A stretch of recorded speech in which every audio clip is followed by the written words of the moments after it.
Hey guys, welcome to Operation PlayStation Volume 2, Episode 4. I'm one of your hosts, Dash, along with my co-host, Mr. Jeremy Braditich. How are you, dude? I'm pretty good, man. I just turned off one of the lights and I regretted doing it, so I'm going to turn it back on while I hand it back to you, man. How are you? I'm doing well. Why did you do that for? Because I looked really fucking orange, and then I was like, no, now I just look like I'm in the corner of a room. So yeah, you look... It's fine. Let's just say I've been in the sun. Dictator look, half white, half black. Yeah. Oh man, lucky. See, that's the thing. Lucky I do have these Philips Hue lights around the room now these days. Like, if you go back to earlier episodes of all my older podcasts and everything, you can see just the blue light on my screen. You can still see it a little bit. Don't get me wrong, but it's just it makes for a more natural, more healthier look, I guess, than anything. Guys, if you didn't know, this is Operation PlayStation-Gamer.com's dedicated PlayStation podcast, where we dive deep and dirty and discover what the latest and greatest PlayStation have to offer in 2021. If you like what you hear, make sure that you follow us over on Anchor, iTunes, and Spotify, Apple Podcasts. Give us those cheeky 5-star ratings. They surely help us out. And also catch the VOD over on Gamer.com and on YouTube. Subscribe, hit that bell, give us a like, leave us a comment. Make us your number one PlayStation destination in Australia. It surely helps us out. Jez, I'm going to throw it to you for housekeeping first. Do you have anything? We're going to have just regular ass minimap stuff coming out, the minimap cast. Mm-hmm. And aside from that's pretty much it at the moment. We're sort of in between rescheduling things as all of our schedules change and lockdown lifts and slowly, hopefully, knock on wood. Yeah. Just regular minimap cast, basically for me for this period. All right, perfect. What about you? Yeah, man. So it's funny that you bring up schedule changing.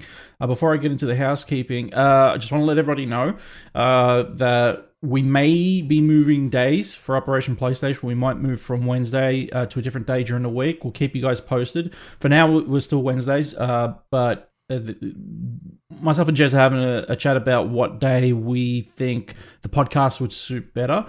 Just because we've also found that for the last, I don't know, man, and it's just, and it hasn't been just during Jez's tenure. It's also while I had Padge here as well. It just on Wednesdays we record on Tuesday nights and then post it on Wednesdays, and then on the Wednesday PlayStation decide to just say state of play like tomorrow, and it's like great. So we may be looking later in the week. So we're going to be talking that over. You guys will be the first to know, no problem. So that will happen soon, and possibly heading into 2022, we may become a weekly show. So that's all in the works. Nothing finalized. We'll talk to you guys when it all happens. Just giving you a heads up, but. Totally. For Gamer.com, we do have a few pieces. The Great Ace Attorney Chronicles review, thanks to the kind folk over at Capcom in Australia. Disgaea 6 review, thanks to Bandai Namco. Death's Door review, thanks to Devolver Digital. The Impressive Bosses of Death's Door opinion piece as well, that follows up on the review. My opinion piece, when the Steam Deck was revealed, basically Game Boy versus Gay Boy. The Switch OLED versus Steam Deck opinion piece. I want you... Head over and get your fix of that and tell me what you guys think of it. I thought it was a great opinion piece, considering that, the Switch OLED and the Steam Deck are around the same cost, yet the Steam Deck has better specs, let's be honest. So it's going to be questionable whether people actually go for the OLED version of the Switch, or they have the choice to go with the Steam Deck, even though the Steam Deck is already sold out and being, scalped on eBay.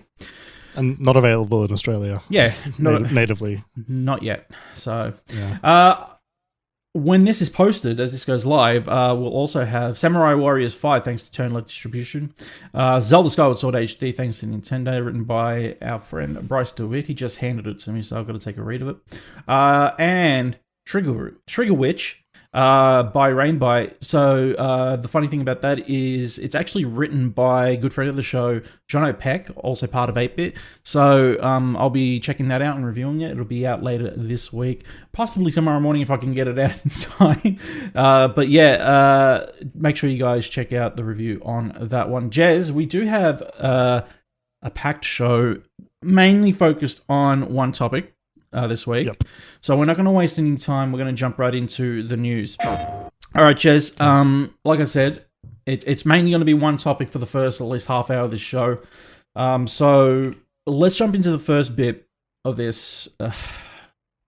And I sigh because it's just the worst piece of news you could get in the gaming industry right now.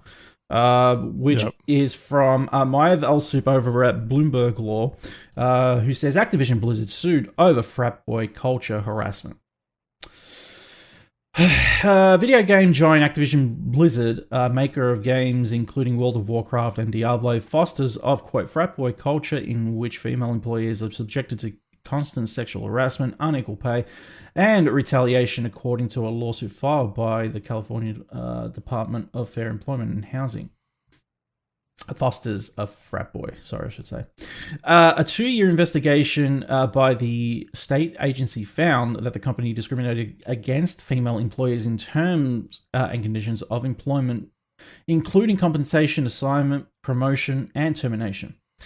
Company leadership consistently failed to take steps to prevent discrimination, harassment, and retaliation, the agency said. According to the complaint filed Tuesday in the Los Angeles Superior Court, this was last Tuesday, female employees make up around 20% of the Activision workforce and are subjected to a, quote, pervasive frat boy workplace culture, end quote, including, quote, cube crawls. Yeah. Oh, man. In which male employees, quote, drink copious amounts of alcohol as they crawl their way through the various cubicles in the office and often engage in an inappropriate behavior towards female employees, end quote. The agency alleges male employees play video games during the workday while delegating responsibilities to female employees, engage in sexual banter, and joke openly about rape, among other things. Female employees allege being held back from promotions because of the possibility they might become pregnant, being criticized for leaving to pick their children up from daycare, and being kicked out of lactation rooms so male colleagues could use the rooms for meetings, the complaint says. Female employees working for the World of Warcraft team noted that the male employees and supervisors would hit on them, make derogatory comments about rape, and otherwise engage in demeaning behavior, the agency alleges. The suit also points to a female Activision employee who took her own life while on a company trip with her male supervisor. The employee had been subjected to intense sexual harassment prior to her death, including having nude photos passed around at a company holiday party, the complaint says. The agency seeks an injunction forcing compliance with workplace protections, as well as unpaid wages, pay adjustments, back pay, and lost wages and benefits for female employees. Quote, we value diversity and strive to foster a workplace that offers inclusivity for everyone. There is no place in our company or industry or any industry for sexual misconduct or harassment of any kind, end quote, a spokesperson for Activision Blizzard said in a statement. Quote, we take every allegation seriously and investigate all claims. In cases related to misconduct, action was taken to address the issue, end quote.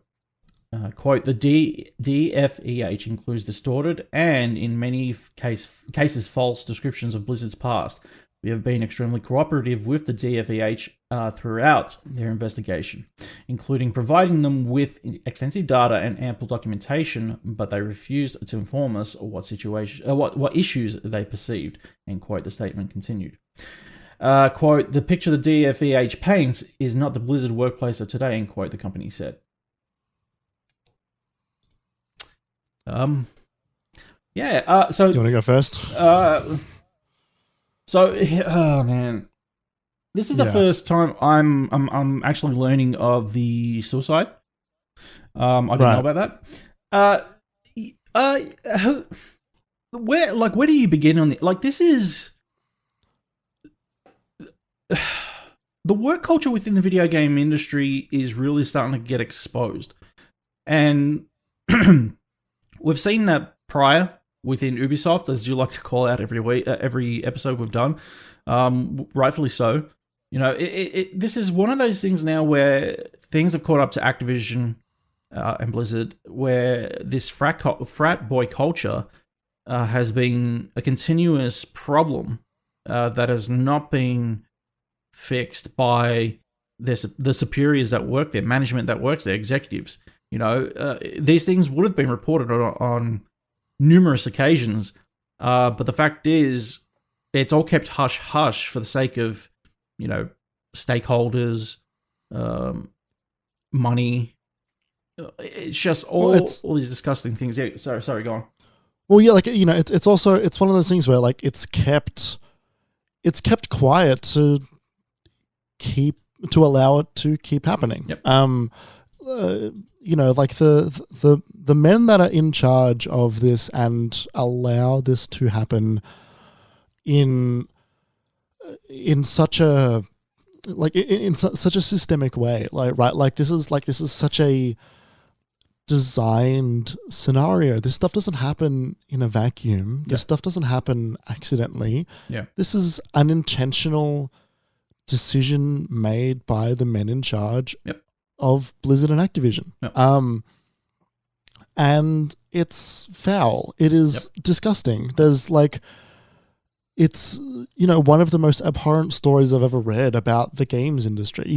And there are some fucked stories. I remember, I want to say 2 years ago, about 2 years ago, there was when the Me Too movement went through the games industry, and we heard about plenty of well-known. You're talking about the Riot Games thing? No, prior to that. So that was that was a big one as well. Yeah. That one was part of the same department that is part of the California government that is doing this lawsuit. Yep. But prior to that, it was just a large wave of Me Too revelations that were finally brought out into public. Yeah. And people resigned because of it, and a lot of that was through social media. It wasn't through a lawsuit. Yeah. But yeah, this is one of, if not the worst one that I've ever heard of and read. Yeah. The cubicle crawls, the woman who committed suicide. In addition to her committing suicide, nude photos of her vagina were being passed around the office. It's one of the most disgusting things I've ever read about the games industry. I don't understand how things like that are not immediately. There's immediate termination is called for.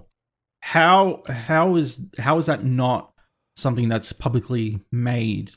Hey, did you know that this happened to this employee? And those kind of things. There are. It's against the law. It's sexual harassment. That's what it is.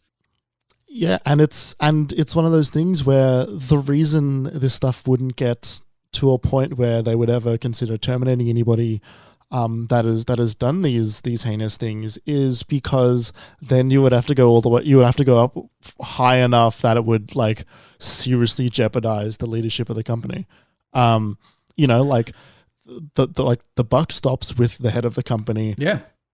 When all the Ubisoft stuff came out, we knew it was part of the Guillemot family. It was not just, some low level employee at a company that was doing it. It was systemic all the way up to the top. Yeah. And when it's rotten to the top, the only way to fix that sometimes is to seriously gut a company. And when Bobby Kotick is making hundreds of millions of dollars every year, that's at some point you have to look at that and go, there's no saving this. No, exactly. You're right.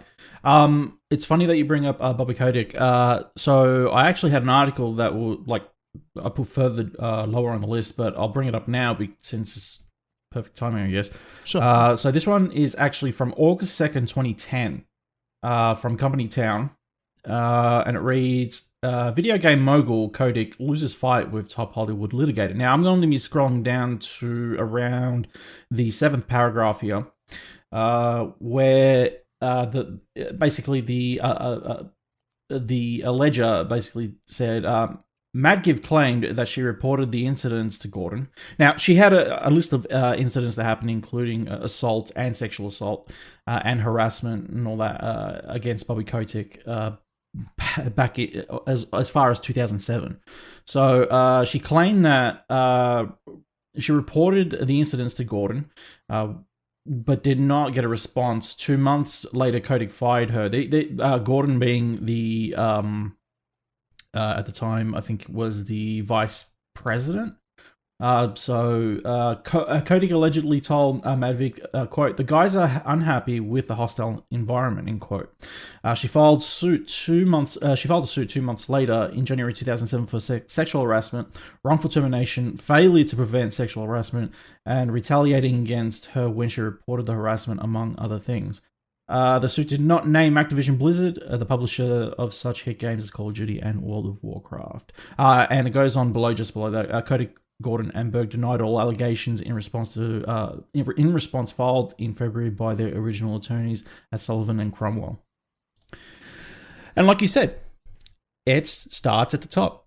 This is a culture that has been allowed by... I mean, look, everybody knows that this bloke is disgusting anyway. He is scum within the video game industry. Like, he's labeled scum because of the amount of payouts this bloke gets. He gets billions of dollars in terms of payouts every year. Last year, during the pandemic, didn't even consider halving his pay to help out his employees. He was just ready to take it all before stakeholders turned around and said, no, you don't get all that money. And I want to say they still let go something like 40 employees over that time as well. And they still paid him out like half of that, which is more than he's made previously. Yep. So it's like still disgusting. And for the fact that I've pulled up an article over a decade ago that quotes sexual misconduct within Activision and Blizzard all the way back to 2007, nearly 14 years ago. It's astounding that it's taken this long for the government to finally turn around and go, what the fuck is happening in this company?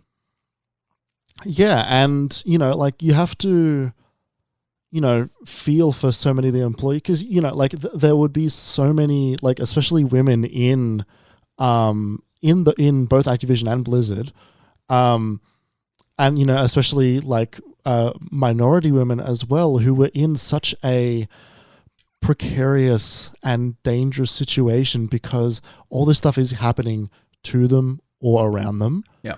And they can't say anything because they are at a much higher risk of getting termination. Fired. Yeah, like getting like reprimanded, and potentially having things like NDAs waved in their face saying, hey, you sign this, you do anything, we're going to take you to court. Yeah. It is absolutely feral. And so many people in that, not just women too. I'm sure there were plenty of other men who were also in not positions of power who weren't able to say anything. Yeah, of course. And it's entirely up to those men who were in position of power, who saw this happening. It's their fault for fostering and nurturing a culture that allows and frankly seems like it encourages this sort of behavior. Considering, if the higher ups do something, then to impress the higher ups, you tend to at least play along with what they're doing.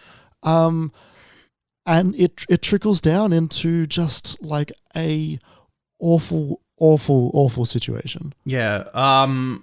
There was a follow-up to this on IGN. Basically, Joe Screbbles published an article. Activision-Blizzard sued by California over allegations of frat boy culture and sexual harassment. There was an update here. Blizzard President J. Allen Brack has emailed staff at the company addressing the recent lawsuit, calling the reported behavior, quote, completely unacceptable, and pledging to discuss issues with employees to help the company move forward.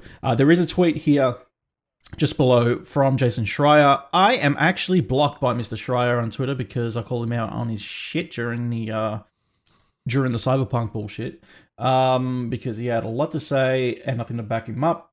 So I'm going to jump over to this Reddit post, which actually screenshotted it so I can see it. So it says in the email, "Hello Blizzard.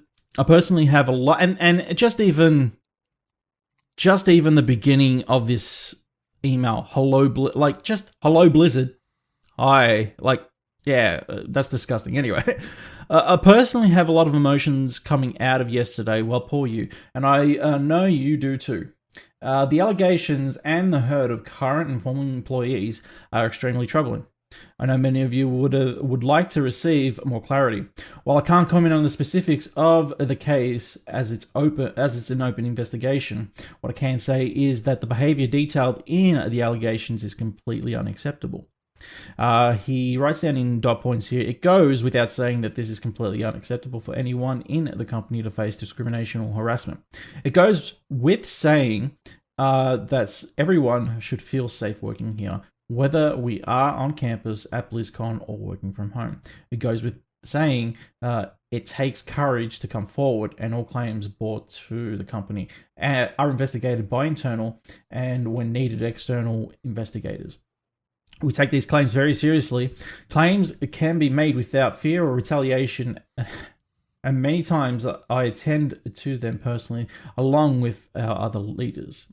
Stepping back, when I talked with Bobby about taking this job, one of the first things I mentioned was a revered saint of the Brack household, Gloria Steinem. Growing up, the value of women as equals, understanding the work had been done for equal treatment, and the fact that there was still much to do when were common themes. This is just one of the reasons why the fight for equality is incredibly important to me. People with different backgrounds, views, and experiences are essential for Blizzard, our teams, and our player community. I disdain, quote, bro culture, end quote, and have spent my career fighting against it. Iterating on our culture with the same intensity that we bring to our games is imperative, with our values acting as our North Star. This is some of the most important work we do, both as professionals and human beings. I've heard enough. Yeah, so have I. This is awful. Yeah, it's terrible. It's honestly a, hey, we're Blizzard, we're a company that, strives to. No, you don't. No, you don't. Okay, like they talk about, just as our games, our morals and your games half the games you put out are Call of Duty. Your games are about war.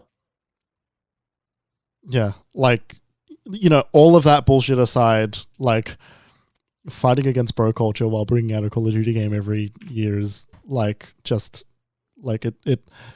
if this wasn't so serious, it would be funny. But it is, so it's not. And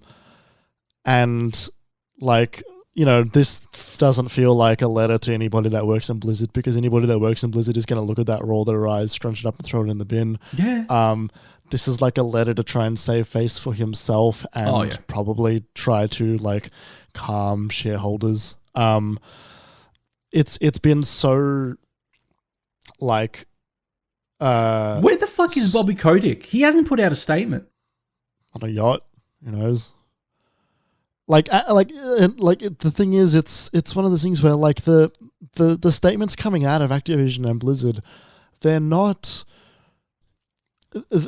what you say when you've done something wrong and you play along.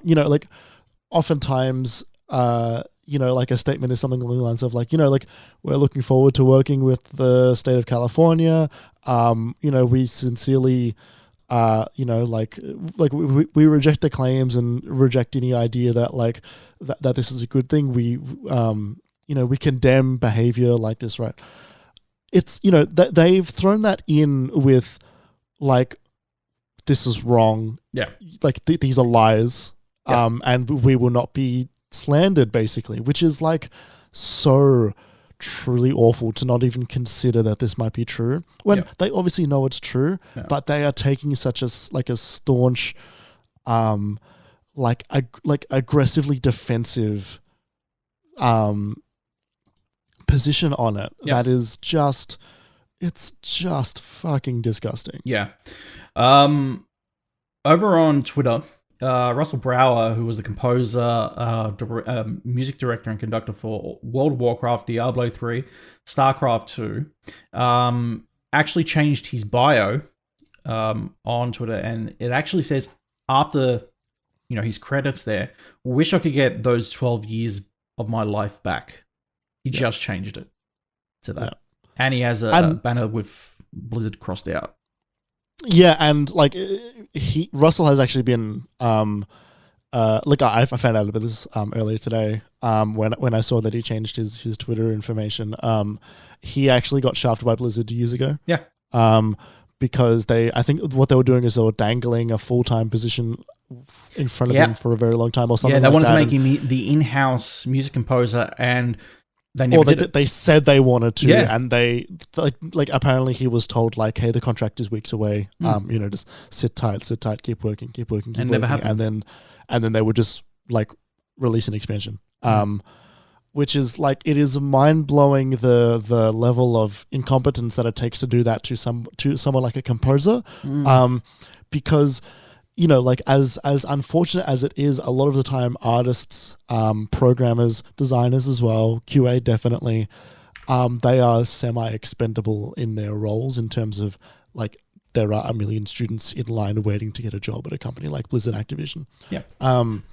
Composers are much fewer and far between, and composers all about like, it's about what they put into it. Like as much as I love both. For example, like Doom Eternal changed composers halfway through into the DLC because Mick Gordon and Bethesda had a falling out. Yeah. And the person they got instead is a very good composer. I very much enjoyed his take on the Doom music as well. Yeah. It's not that he's better or worse. He's just very different, and it feels very different. It does. Yeah. Andrew Household. There you go. Yes. He does the music for a lot of the New Blood games as well. He does, yeah. I loved it. I love the music in Young Blood and all that. Oh yeah. But yeah, like like a composer is such a strong part of a game to be that greedy, to be that like that level of like vicious, ugly. Greed, hunger is just disturbing and it's sociopathic. Well, that's the thing. Like it's one of those things right now where within the gaming industry, it really but in the last 2 to 3 decades of the gaming industry, that it really kind of has surpassed the whole independent scene of everything now, where it's blockbuster AAA titles that make bigger waves in Hollywood blockbuster films now, and that culture, that disease of a culture, has really kind of started to spread into video games, and it's starting to show. Like even for it to last over a decade, we're talking here. Hey guys, did you know that this was happening while games on PS3, PS2 were in development? That's how that ages this entire scenario by like a fuck ton. You think about that, like, this kind of shit has been going on for that long, and there are companies that are doing this out there. I've had episodes of podcasts where we've gone over like the full, just the entire episode of crunch culture and everything else. Like Naughty Dog, oh, how dare they with crunch culture? Okay, whatever. That pales in comparison to what is happening here. That is nothing. I mean, I'm not trying to. Like we're both still very against crunch culture. And I'm not trying to discredit crunch. I'm not trying to discredit what's happening there by like absolutely. Crunch culture is not that bad. No, crunch culture is bad. But what I'm saying is that this is abhorrent. This is 10 times worse than that. And I can understand. Like we've had discussions about developers not being paid for their work and everything else, and that is disgusting as it is. But for someone to have been sexually assaulted at their workplace, for it to be, if anything, incited and also encouraged, and also to find out that somebody has died over this, how is this fucking company still alive? How, like, it just keeps getting money poured into it by Call of Duty and Call of Duty and Call of Duty. Like, there's people the problem is the customer, the consumer, the casual gamer will not understand, because they don't see the other side of this like what we do, because we're obviously we dive deep into the press side of things and we see this stuff, but the problem is when this is not reported properly to the general public, the general consumer, like how when problems are like when a Hollywood star has a drug addiction problem, I don't know if you know this because I've got a few years on you, obviously, but when Robert Downey Jr. got arrested for his addiction, the trial of Robert Downey Jr. was covered everywhere. Right. Like you couldn't turn on the TV without Robert Downey Jr. on it at one point. He was his mugshot, what he was doing, how he was taking the drugs, how he was selling the drugs, how he was distributing drugs, like it was everywhere. This won't be seen by nobody. That's the problem. It'll be seen by us, the regular visitors of like an IGN or a Kotaku. And then when you have the casual consumer read it, won't give a shit, and keep buying games like Call of Duty and World of Warcraft and all that kind of stuff. And you have the real look. You can't push anyone to stop doing what they're doing because they're getting success. Like you have people like Panda TV on Twitch, who's a renowned World of Warcraft streamer. He for his best interest, he can't stop streaming World of Warcraft, and we'll get to that in a second in terms of outlets covering Activision and Blizzard on a moral stance. But this comes into a question now: is where's the boundary here? Where do we say enough is enough? We can't support this kind of culture, this toxic culture. Yeah, and I think. I think it's interesting that you brought up crunch as well as as well as things like unpaid work, and all that stuff. And every single one of these things is a symptom of one thing, and that is capitalism. And about how all of this is about power accumulation, money accumulation, and the abuse that goes along with that. All of that, like, it is all a symptom of when a company gets so big that they can just do whatever they want. I don't know what the end result of this lawsuit is going to be. I'm not sure what the state of California is hoping to get out of it. When the riot stuff happened, I know there was a payout towards some of the employees. I know it wasn't much, but it did happen, which was still something. And I don't know what the internals of Riot are like. The only people that work there. But like the people that they've hired since at Riot, I've seen some very some positive forces in the industry going over to Riot to start working there. People like Khalif Adams, for example. That's a statement. And that when you hire somebody that would not be afraid to speak out about what is happening inside that company, if there was something bad, then that there are steps that are being made. As far as I can tell, the only thing that's happened at Ubisoft is people have left. And a lot of that, I don't doubt, is due to the fact that that company is owned by a family, and not by, people who would look to the head of the boards of that company and tell them to change. There has been an exodus of talent at Ubisoft over the past few months. It has been so public. Some people that have been leaving. Yeah, absolutely. Yeah. And Blizzard and Activision have not been in the good books for a very, very long time. Like, think back to just last year with the Blitzchung Hong Kong stuff. Right? Like, that was absolutely disgusting that they were willing to go against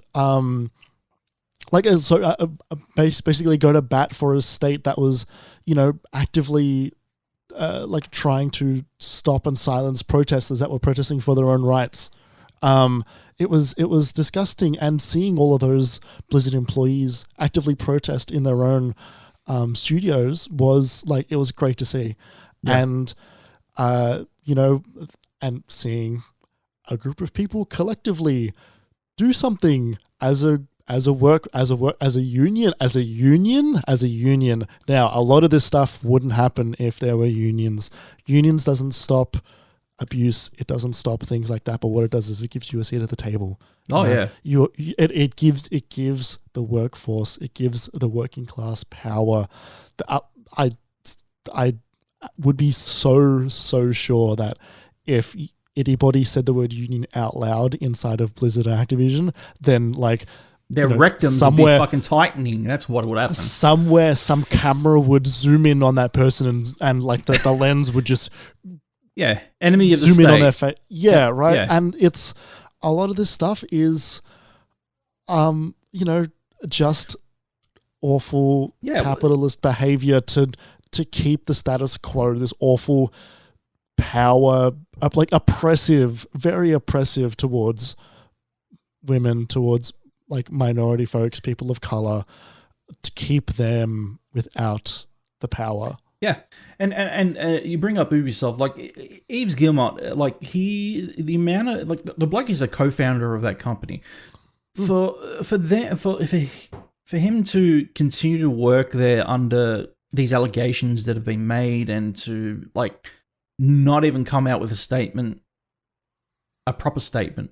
He came out a year or so ago and hey guys, we know that there's trouble happening at Ubisoft, but here's our Ubisoft presser for the day. It's and that was the thing. What they said, what they were going to do was they were going to they made their announcement. I don't know if it was a video or if it was just a statement, but it was just a screen or something, and then he came on and it was that scene. Yeah, and he spoke, and this was you're right. This was right around the time they were going to have their presser last year, and it was during their presser. I think it was around E3 time last year. Their presser.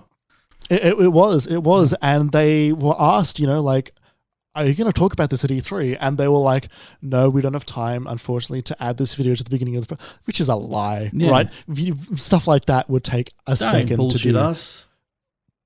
It was a complete lie. And they said that they would add it on later on to the VOD of the presser. I know at least for the first 2 months of that VOD going up, they did not do that. I haven't checked since. But it's like they are... that was a lie.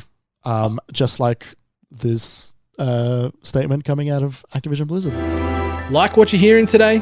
Be sure to follow all Dash Gamer podcasts on SoundCloud, Apple Podcasts, and Spotify by simply typing dashgamer.com into the search bar of your favorite podcast provider.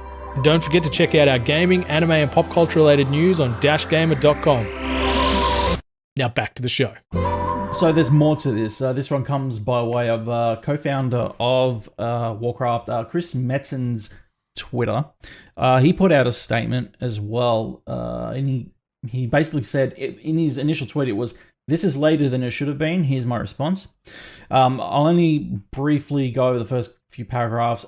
"We failed, and I'm sorry," he says.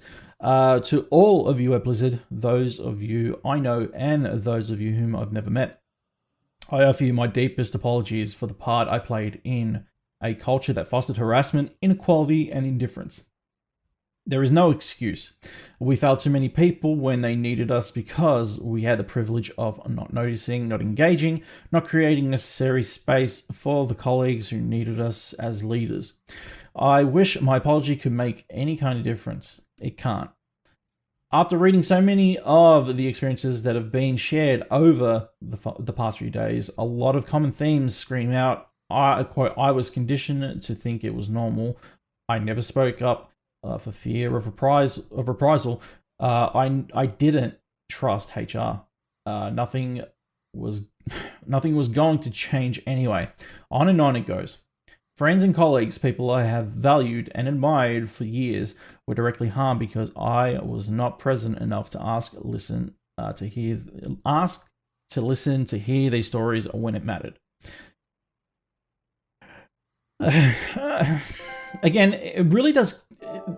There's a lot, like even just reading those first few paragraphs, there is this sense, there's this disingenuous sense that comes out of it. Like, if you were there for that long and people were actually complaining and you got notified of it and you didn't do anything of it, you encourage that frat boy culture. That is the plain and simple of it. There's no going around that. That is what happened. And you can say, oh, and I'll give him the benefit of the doubt that when he said, not the benefit of the doubt, more that he did the right thing when he said, I'm sorry, but it can't change anything. And I'm so sorry for that. Now, too little too late is my response to that as well. It's nothing. Yeah. Well after he should have done something. Sorry now is empty. Yeah, and like a sorry then is empty too because it's about making change. Yeah. He was in a position of power and did not do anything that he could have definitely done. Yeah. To stop it from happening. Yeah. And at that point, like your words mean like less than nothing. Means a fall. Like you can try and save face for whatever you're working on next. I think he's working on some like. I'll tell you what he's working stuff. on. He'll be involved in this lawsuit. That's what he'll be working on. Yeah. Yeah. Like, hopefully he is involved in it because. Oh no, like, the for sure. Like his name will pop up. That's the thing. Like there is no escape for some of these executives now. Like, and I'm about to read Mike Morhaime, co-founder of Blizzard's statement as well. He put out on Twitlonger. He goes, my thoughts. I have read the full complaint against Activision-Blizzard and many of other stories. It is all very disturbing and difficult to read. I am ashamed. It feels like everything I thought I stood for has been washed away. What's worse, but even more important, real people have been harmed and some women had terrible experiences. I was at Blizzard for 28 years. During that time, I tried very hard to create an environment that was safe and welcoming for people of all genders and backgrounds. I knew that it was not perfect, but clearly we were far from that goal. The fact that so many women were mistreated and were not supported means we let them down. In addition, we did not succeed in making it feel safe for people to tell their truth. It is no consolation that other companies have faced similar challenges. I wanted us to be different, better. Harassment and discrimination exist. They are prevalent in our industry. It is the responsibility of leadership to keep all employees feeling safe, supported, and treated equitably. What are you saying here, mate? Regardless of gender and background. I'm going to stop reading here. Yeah, it's like empty, still empty. Again, words. it sounds hollow. There is nothing to that. There is nothing that screams to even just like if I put myself in the shoes of a Activision Blizzard employee, I'd feel even worse reading that. It just comes off so disingenuous, like so hollow. There is no apology being made. And like Mike Morhaime left 2 years ago. When did this investigation begin? 2 years ago. The only response that I can think of is Callum Underwood, who works in like a million different games companies like Inner Sloth and Superhot, all that stuff. He replied to that with "You knew," which is true. Which Mike would have known.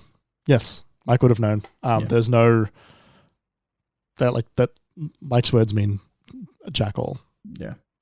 The next 3 articles, I'm going to chain them together here, so let me get through them. Sure. This one comes by way of Ian Walker over at Kotaku, who says, Activision-Blizzard social media empire has been silent for days now. Social media accounts related to Activision-Blizzard and its various properties have stopped posting following California's lawsuit against the major video game conglomerate going public. Since the news broke Wednesday that the state of California is suing Activision-Blizzard over an alleged widespread abuse of its female employees, official Twitter feeds for Call of Duty, Crash Bandicoot, Diablo, Overwatch, World of Warcraft, and many more have gone completely silent. As these pages regularly update with new content and engage with fans, many see their going dark as an obvious attempt to stay out of the spotlight and avoid more reputational damage. We'll quickly make comment on this one. It's obvious that, this is PR. They don't want people responding saying, hey, you guys have gone fucked up, and if you even make one peep, we'll fucking put you in your place. You know? Yeah, and additionally to that, a lot of the time when large announcements are made, large stories about a company gets made, the company will then try and pivot away from that and immediately go into something that is more positive, get people distracted. Hey, look at this hand while this hand, is stealing your wallet, all that stuff. Exactly. I would like to point out that it is Crash Bandicoot's 25th anniversary this year. Later on in the year, I want to say September, October or something like that. Yeah. Randomly stealth dropped, it seemed. The Crash Bandicoot special anniversary bundle dropped on Switch about 5 days ago, as a lot of these allegations were coming out. Had no Very idea. much yeah, right? Because who knew? Because they tried to make this news and it turns out this isn't news. The allegations are still news. Mm-hmm. But that was definitely hey, look at the Crash Bandicoot that we're stealth dropping 8 months prior to our anniversary event to try and get people to hey, look at this instead. Well, a lot of people said, I can't remember who exactly said it. I was listening, I think it might have been Games Daily. I was listening to Kind of Funny Games Daily. I think Greg made a quick quip about this, saying that there would be an attempt, a promotional attempt to dissuade people, kind of divert their attention over to something shiny so that they don't know what's happening over here. So it's disgusting. Again, it's one of those acts that just scream corporate bullshit. So capitalism. I'm going to jump to the next one. This one comes by way of Matt Kim over at IGN, who says, Activision-Blizzard employees sign open letter criticizing company's official response to lawsuit. Quote, we believe these statements have damaged our ongoing quest for equality inside and outside of our industry, end quote. Goes on, almost 1,000 former and current Activision employees have signed an internal letter criticizing the company's public response to the recent discrimination lawsuit. Bloomberg reports that a letter circulated among staff vocally criticizes Activision Blizzard's public statements regarding a recent lawsuit by the state of California for gender discrimination. The letter calls the company's internal responses to the lawsuit, quote, abhorrent and insulting. Rightfully so. The letter is in response to the lawsuit filed last week by the California's Department of Fair Housing and Employment, which accused the company of fostering a culture in which women and women of color were paid less for equal work and placed in lower positions than their male counterparts. Yeah, again, so this... It's again one of those things where now the letter that they're pushing out obviously is a counter statement to everything that we've read so far, and that's fine, and that's to get everybody together. The problem is whether or not these developers afterwards, there is enough there. There's 1,000 employees there. That goes to court. This gets put in front of a judge. What happens afterwards when this is all said and done and, let's just say that, okay, Activision has lost this lawsuit against the state of California. How much are they paying? What is going to happen to the company and their assets? Do they get liquidated? Do they file for bankruptcy? What is the process here afterwards? Do they get shut down? No, they'll get fined. That's it. And that's the problem. Bobby Kotick could easily pull out his wallet tomorrow and go, all right, how much? That's the issue. Yeah. This does nothing. Yeah. And at that point, when you're that rich, all you're doing is paying to break the law. It's like it doesn't matter. It's not a it's less than a slap on the wrist. Yeah. It's a stern look. Oh yeah. I've got another article here, which I just want to bring up. This is from Vice, and this has just got to do with the letter itself. Who's it by? Activision. It's by Patrick Klepek. Okay. The article is titled "Activision-Blizzard employees say they don't trust the company to keep them safe." The only reason I want to bring up the article is because they have the actual letter in the article. Yep. And I just wanted to read a snippet of that because we've heard from the corporate of Blizzard Activision and their hollow words, and I would love to increase the voice of the actual workers there themselves. The full letter is the letter reads as, "To the leaders of Activision Blizzard, we, the undersigned, agree that the statements from Activision Blizzard Inc. and their legal counsel regarding the DFEH lawsuit, as well as a subsequent internal statement from Francis Townsend, are abhorrent and insulting. We believe our company should stand for, to put it clearly and unequivocally, our values as employees are not accurately reflected in the words and actions of our leadership. We believe these statements have damaged our ongoing quest for equality inside and outside of our industry. Categorizing the claims that have been made as distorted and in many cases false creates a company atmosphere that disbelieves victims. It also casts doubt on our organization's ability to hold abusers accountable for their actions and fosters a safe environment for victims to come forward in the future. These statements make it clear that our leadership is not putting our values first.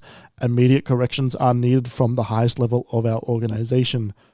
Our company executives have claimed that actions will be taken to protect us, but in the face of legal action and the troubling official responses that they followed, we no longer trust that our leaders will place employee safety above their own interests." To claim this is a truly meritless and irresponsible lawsuit while seeing so many current and former employees speak out about their own experience regarding harassment and abuse is simply unacceptable. We call for official statement that recognizes the seriousness of all these allegations and demonstrate compassion for victims of harassment and assault. We call on Frances Townsend to stand by her word to step down as executive sponsor of the ABK Employees Women's Network as a result of the damaging nature of her statement. We call on the executive leadership team to work with us on new and meaningful efforts that ensure employees, as well as our community, have a safe place to speak out and come forward. We stand with all of our friends, teammates, and colleagues, as well as the members of our dedicated community who have experienced mistreated or harassment of any kind. Experienced mistreatment or harassment of any kind. We will not be silenced, we will not stand aside, and we will not give up until the company we love is a workplace we can feel proud to be a part of again. We will be the change. Very, very good open letter. And yeah, it says everything, basically, that like, hey, we got these apologies, they don't mean shit. They mean jack shit to us. Yeah. We can't even trust our bosses. We can't trust our leaders. Yeah. You know? Yeah. What successful business has that culture? Like what successful like in terms of plenty, so many. I know that. But, I've lived it too. But what I'm saying is what like in the public image, what is publicly known, what successful business leads and lets a culture like that happen? You know, the video game industry right now is enveloped by this kind of frat boy culture that gets just shoved out. Like female developers that go work for these major companies go there because they have a passion to develop video games. They love gaming. They love to produce this entertainment, this medium. But to get swallowed by this bullshit culture that gets encouraged by these asshole leaders that make billions of dollars a year and not to actually, do anything because they don't give a shit. They could care less. They're just, all these employees are just another number. They don't give a fuck. Yep. It's just, I don't, it makes me sick. It just really does. Like, I hate people. I really do. I hate people, but it's just this kind of thing here. When it comes to light, it's sickening because it's part of a medium that I love. I love gaming. But when I hear this stuff, it makes it hard to love it afterwards. And that is also once again by design. You know, like a company that, you know, the amount of companies that call themselves families. You know, a lot of the people that, you know, the amount of times that I've heard while being a developer, like back when I was, you know, starting to become a developer, and since from the outside looking in, hearing people say, you know, like, you got to do it for the love, like that's neo-capital. That's like neo-capitalism dumbassery of like, you know, weaponizing and commodifying somebody's passion, and, you know, turning that against themselves, basically. It is awful, and it is so common. It is so common. And you know, don't get me wrong, I'm sure there are plenty of places that you could work at, like, you know, indie or AAA, that does feel like a family to work there, and that's good, but like it is always worrying whenever I see that happen, whenever I see that descriptor, because it always feels like at that point when someone then goes against the grain for, you know, for say a positive reason, like, hey, like, I think we should stop referring to everybody in the workplace as guys, for example. You know, that's a very common one. You know, to then say, oh, well, you know, we're sort of a family here, and, you know, we don't want to, you know, upset something, like, you know, that, and that's how it starts. It's really a sadist nature. It really is, like, this sadist nature of executives to, I don't, if an employee comes to you with a concern of their safety, their health and safety, and the issue is sexual assault within the workplace. Okay, first of all, it's alleged until proven. But if it's proven, and, you know, let's not bullshit ourselves. These bosses, they have access to security cameras and everything. Look what happens. If it's happened, you call that person in the office, you sit down with them. What the fuck is this? You're fired. That's it. That's it. Yeah. Why? What is so tough? Why is it so tough? Why is it so tough for a boss to do something like that instead of allowing it to happen, or even pushing the accuser, like the accused out? Oh, sorry, not the accused. The person that's being, you know, assaulted out. That's wrong. It's just wrong. Like, are you not morally? I don't know, man. I'm losing words here because of how angry I am. Are you not morally sound? Are you not morally sound to the point where you can make these kind of? If you're not, then you shouldn't be in this job. None, they aren't, and that's how this happens, because they're willing to, they're willing or wanting to go along with this. Yeah. You know, like, what we've heard from is largely stuff that's happened in what would be the equivalent of like the bullpen, right? Like the team-based things. You know, who knows what some of the higher ups possibly could have done. You know, and when you hire somebody that does things like that, a lot of the time you hire them because they're similar to you. And that's why a lot of the time, you know, a lot of these allegations are like include, for example, like men in leadership positions, getting the women to schedule their time to do their work for the men, so that the men can play video games, like in office hours. It includes, I want to say there was someone in marketing who was making more money for the company than her male colleagues, and having better like interactions on some of the marketing campaigns that she was running, and yet the men were getting promoted above her, becoming her superiors. And like at that point it's not even to do with money. At that point it's power, because if it was to do with money, then you'd go for the person who was making more money, but it wasn't.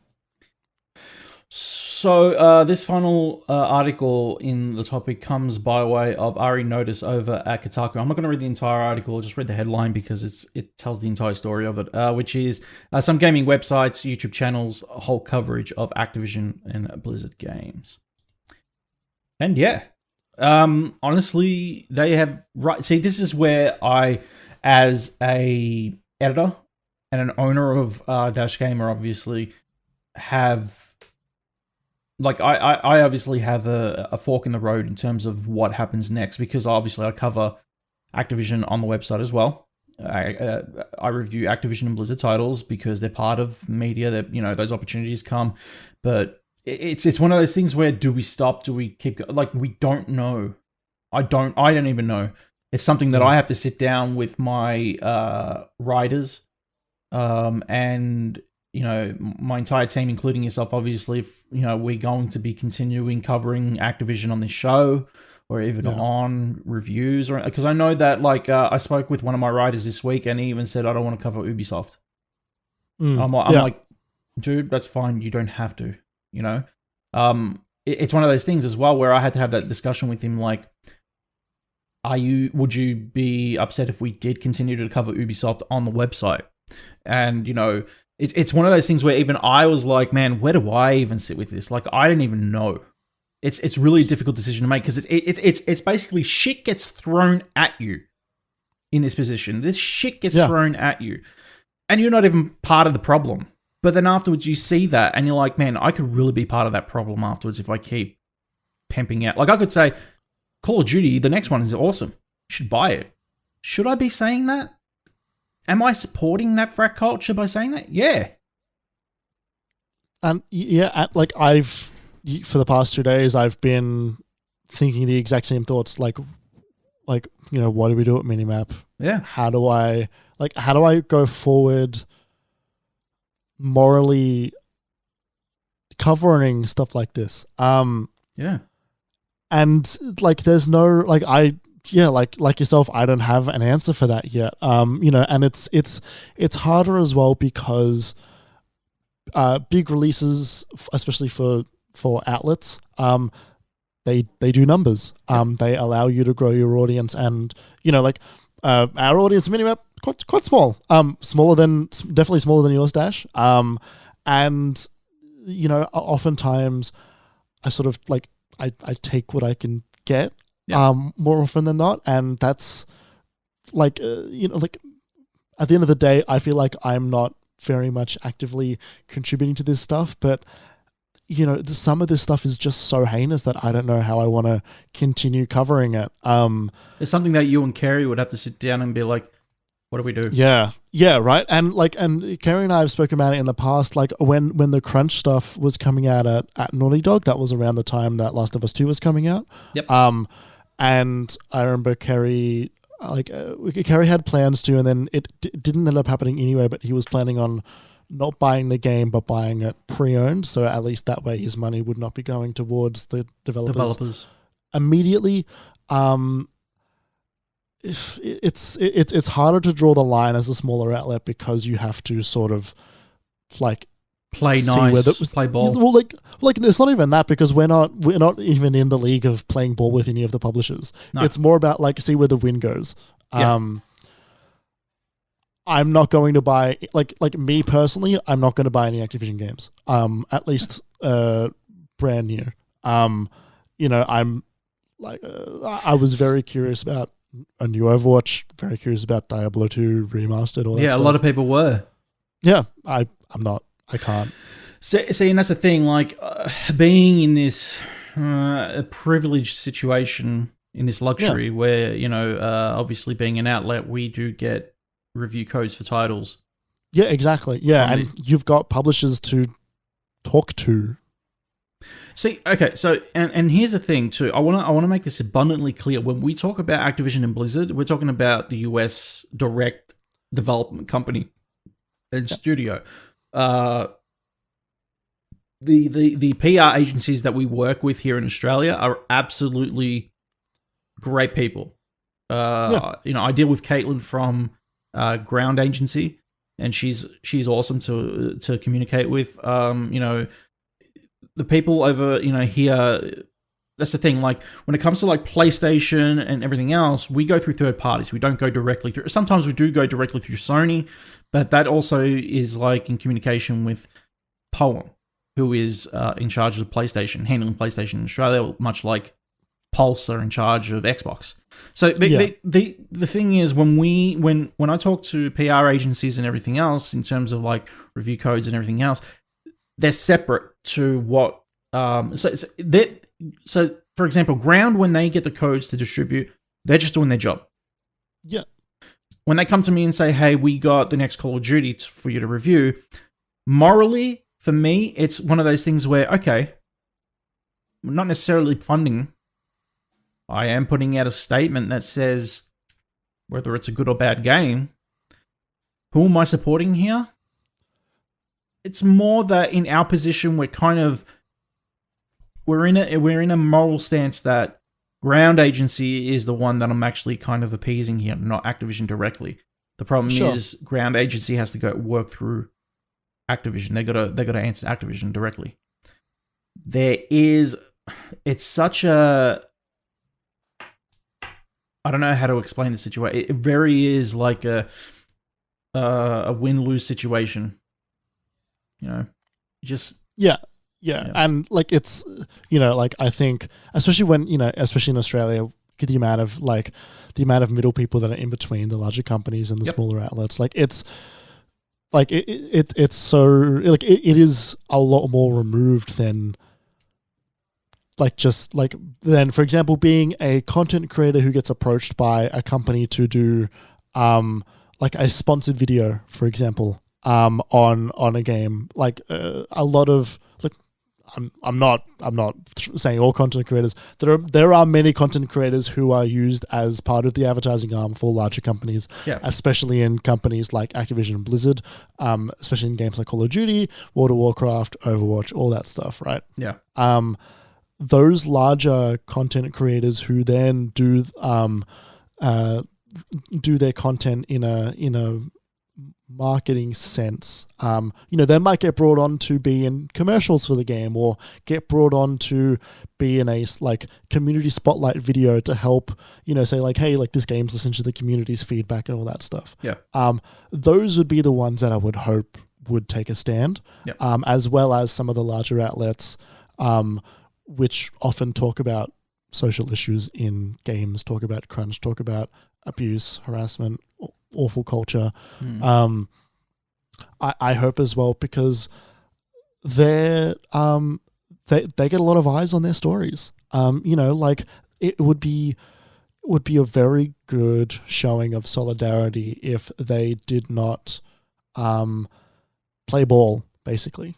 And it's also harder again with companies like IGN, for example, which more often than not will do very large sponsorship deals for stories, for videos, for larger games, especially from the shit IGN has had to deal with over the past 6 months with their parent companies like the Ziff Davis, going against the statement they made on Palestine. They have to see what they can do over there. It is a messy situation for many, many people. Yeah, and the fact that like IGN also have an outlet based in Israel, and when they put out that statement, IGN Israel were like, "Whoa, we don't agree," and it's like, hold on a second, let's be right here and see what's actually happening. I think you guys need to understand, the war that's happening over there right now, and why there's a statement being put out. Understand what is happening. So it really is like there is a war of attrition there, and for me, it's for us really, for like our respective outlets, it's what do we do and how do we handle that from here? Like we're still in it's fresh, and we're in a state that we just don't know at the moment. And, Do you have any closing remarks on the? Not really. I think that, like, honestly, this is. I had news also lined up, but I don't think we're. I don't think I want to get into like they're fluff pieces. Honestly, I don't think that they fit on this episode. Honestly, I think yeah, that's fair. I think what we've done, or what we've spoken about, has been the issue, the topic that's been of concern for the last couple of weeks. So we'll leave the pieces for another time. If they still fit within the time. I mean, unless you guys want to know that the PS5 is 300 grams lighter. Like it's pretty light. Yeah. No. So if I can jump in and say one final thing, it's that the men in the games industry need to do better. Yeah. Believe victims, believe women, and that the industry is unsustainable, especially AAA industries like this. It is unsustainable to keep doing this. You're going to burn through a workforce in a way that's going to absolutely decimate an entire industry. It's crashed before, it can crash again. I'm one of those people that believe the AAA industry will crash again. And I think that this is one of those steps that this is how that'll happen. For a studio to frankly defend what they've been doing is absolutely abhorrent. And they need to get their act together, otherwise they will crash and burn in a way that is not going to be friendly, and a lot of vulnerable people are going to get caught in the crossfire. They need to do better. And look, this abuse, this harassment, this is not just the AAA thing. We have seen in the past, it can happen anywhere in the games industry. It can happen in indie outlets. It can happen in games press. It can happen in many, many places. And the only way to stop it from happening is to keep shining that torch, keep believing people that have the courage to come out and, call it out when you see it, make those positive changes to change the workplace for the better, and seriously clean house. All right, Jez, let's talk about the weather. It's time for the draft. The weather. What have we got for the next fortnight on PlayStation? So on PlayStation, we have Secret Warriors 5 on July 27th. Samurai Warriors 5. What'd you say? What the hell's Secret Warriors? Is it secret? It's Samurai Warriors. Samurai Warriors. Samurai Warriors 5 on PlayStation 4, July 27. The Great Ace Attorney Chronicles on PS4, July 27 also, as well as Neo, The World Ends With You. July 27. A lot of this stuff is from last time. Is it really? Well. Some of it is, because I made the Kingdom Hearts joke about The World Ends With You. You did too, yeah. All right, I'm going to just skip past anything in July 27. July 28th, we have The Forgotten City on PS4 and PS5. We have Elder Souls as well on PS4 and PS5. No idea what that game is. We said that last time. Just keep going. We have Omno on PS4 July 29th. We have Paint the Town Red on PS4 and PS5 on July 29th. We have Hunter's Arena Legends PS4, PS5, August 3rd. And I want to say that's a PlayStation Plus game as well. Yeah.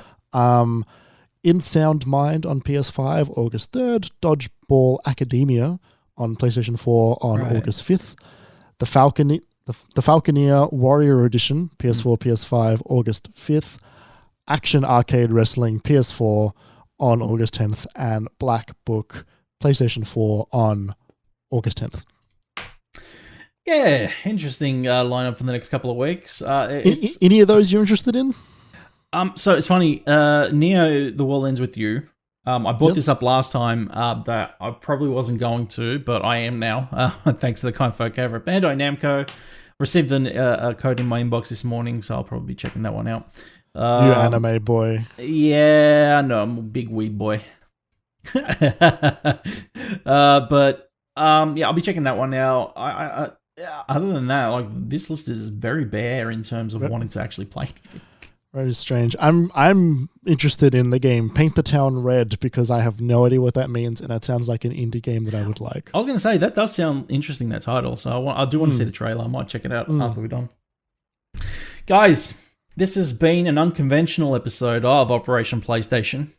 DashGamer.com's dedicated PlayStation podcast, where we dive deep and dirty and discover what the latest and greatest PlayStation have to offer. You can follow Mr. Jeremy Braditich over at Obi1Jez. You can follow myself on Twitter at DashGamer. Don't forget to follow the show over on Anchor, Apple Podcasts, and Spotify. Give us those cheeky 5-star ratings. They surely help us out. Also catch the VOD over on dashgamer.com and on YouTube. Subscribe, hit that bell, give us a like, leave us a comment, make us your #1 PlayStation destination in Australia. We'll be back in a couple of weeks. Again, we don't know what's going to happen in terms of scheduling. I think it'll still be Wednesday, if I'm correct. Yeah, if anything, nothing will change just yet. We'll let you guys know as soon as things do change or anything. But once again, thanks for listening in. Know that this has been I know that it's been a different episode. I know that we didn't cover essentially PlayStation this week.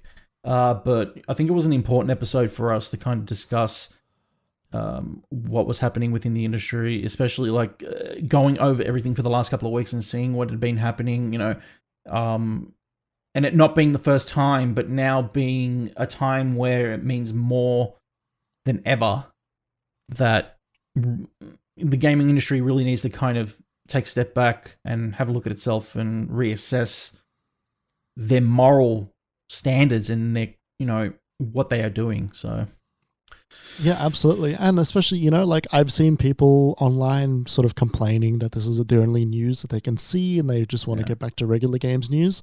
You don't get regular games news until this stuff gets fixed, because regular games news requires games being made, and if games are being made at the cost of this, then the games shouldn't be made. Correct.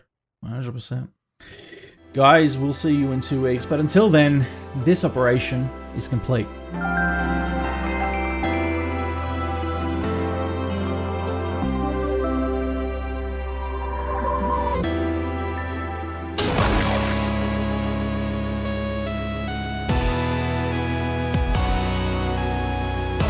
DashGamer.com